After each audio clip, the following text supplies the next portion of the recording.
కానీ మేము ఒక్క డబుల్ బెడ్రూమ్ ఇల్లు కట్టలేదని చెప్పి ఎలక్షన్ల ముందు చెప్పారు. గౌరవ ఇప్పుడు మా ఉప ముఖ్యమంత్రి గారు మా బట్టన్నని తీసుకొని నేనే చాలా ప్రాంతాలలో డబుల్ బెడ్రూమ్ ఇళ్ళ కోసం మరి విజిట్ చేసి అక్కడ కట్టినవి కూడా చూపించినటువంటిది. కాబట్టి నేనేమంటున్నా, గవర్నమెంట్ అనేది రొటీన్ ప్రాసెస్.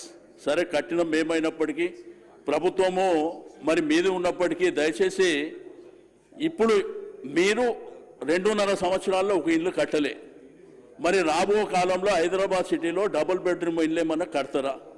మా వంశాన్ని అయితే చాలా అద్భుతంగా చెప్పిండు. అల్లుడు వస్తే, కోడలు వస్తే, అత్త వస్తే అని చెప్పి సీఎం గారు కేసీఆర్. అందుకే నేను ఎవరెవరు మాట్లాడే వాళ్ళు ఉన్నారు, నా ఎంబడి వస్తే తీసుకుపోయి చూపిస్తా. అందులో బిడ్డ కోసము అల్లుని కోసం ఎట్లా పెట్టినరో, ఎట్లా అద్భుతంగా కట్టినరో చూపిస్తా.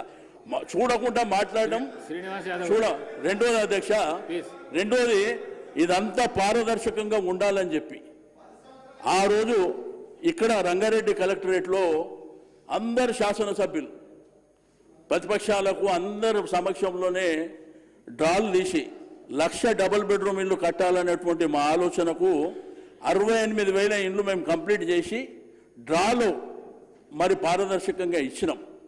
ఇప్పుడు ఇందిరమ్మ కమిటీలో అవన్నీ లేనిపోని సమస్యలు నేను శ్రీధరరావు కూడా నిన్న కూడా చెప్పిన, మళ్ళీ అనవసరంగా ఘర్షణలు జరుగుతాయి.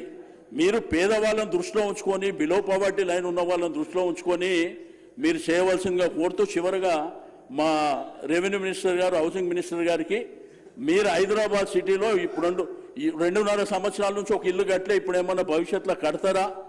మీరు దయచేసి అది కూడా చెప్పవలసిందిగా నేను కోరుతా ఉన్నా. Thank you sir.